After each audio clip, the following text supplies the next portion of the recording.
Добро вечер. Во продолжение минути за културата.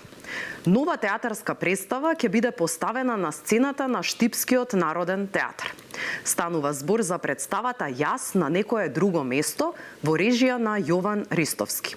Во представата се разработува проблематиката со психолошкото ментално здравје, губењето на емпатијата, како и деструктивното однесување во средината во која живееме. Представата премиерно ќе биде одиграна кон крајот на месец ноември. Нова театарска представа во Штипскиот народен театар. Јас на некое друго место во режија на Јован Ристовски се очекува премиерно да биде одиграна кон крајот на месецот.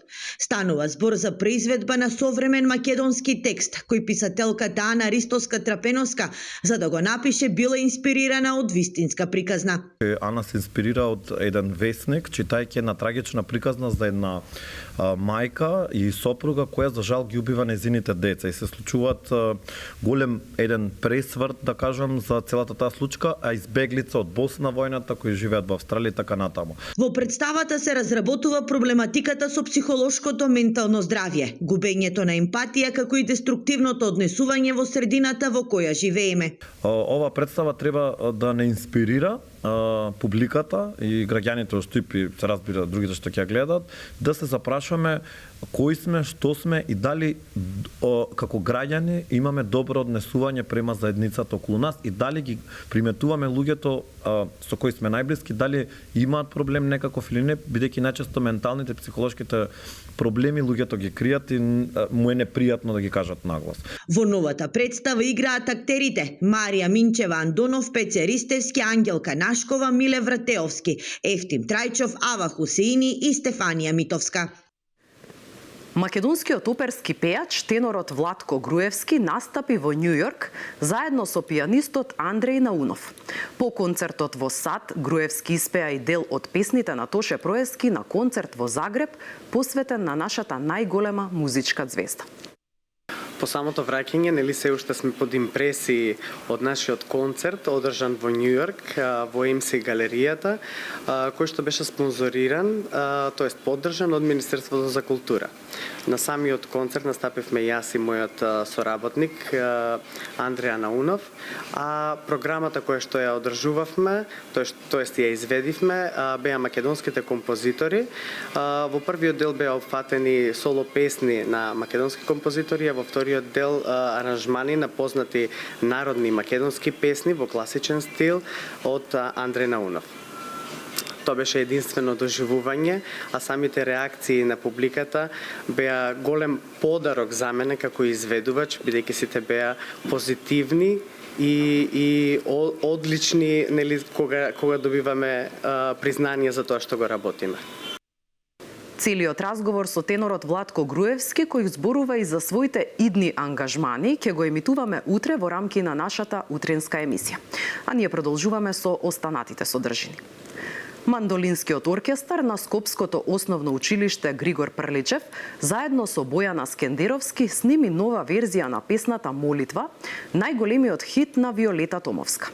Песната во нов аранжман ќе се промовира на концертот Македонија во срцете носиме, што ќе се одржи на 7 декември во Македонската филхармонија. Организаторот Скендеровски продукција најави дека парите од продажбата на билетите за овој музички настан ќе одат во хуманитарни цели. Во организација на Националната галерија на Македонија е отворена изложба посветена на доајенот на современото македонско сликарство Вангел Коџоман, а по повод 120 години од неговото раѓање. Посетителите имаат можност да се потсетат на неговиот живот и творештво, неговите портрети и пејзажи, боите на светлината на неговиот роден крај. Делата на Коџоман ќе бидат изложени во Даут Пашиниот Амам до 20 декември. Оваа изложба, вака како е поставена сега, треба да ни покаже колку била желбата негова да ја представи својата земја во која живее како влюбеник во својата земја. Неговото творештво е многу големо, познате по тоа дека има многу дела кои ги има изработено и многу теми на кои работам. Се чини дека нема ни една тема која тој не е зачнал во своето творештво. Од портрети, автопортрети, актови, мртви природи, пејзажи, социјални теми, теми од ослободителната борба, значи се она што ја чини нашата историја и која треба да се запамети. Вангел Коџуман има специфичен ликовен израз, неговото творештво генерално не може да се подели на фази, но можеме да кажеме дека има два периоди во неговиот развој. Првиот е предвоениот до 1950 година, кога работел во духот на академскиот реализам, со известни постимпресионистички влијанија од Белградската ликовна школа, и вториот е по 1950 година, кога веќе има формиран експресионистички ликовен стил со примеси од фовизмот. Јавната општинска установа Културно-информативен центар Битола во својот објект Офицерскиот дом ќе отвори музичка соба.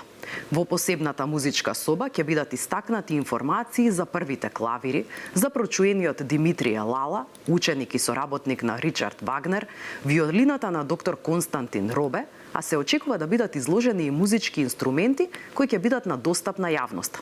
Станува збор за проект за чија реализација организаторот упати јавна покана за соработка до граѓаните и колекционерите кои можат да дадат свој придонес преку споделување на фотографии и раритети.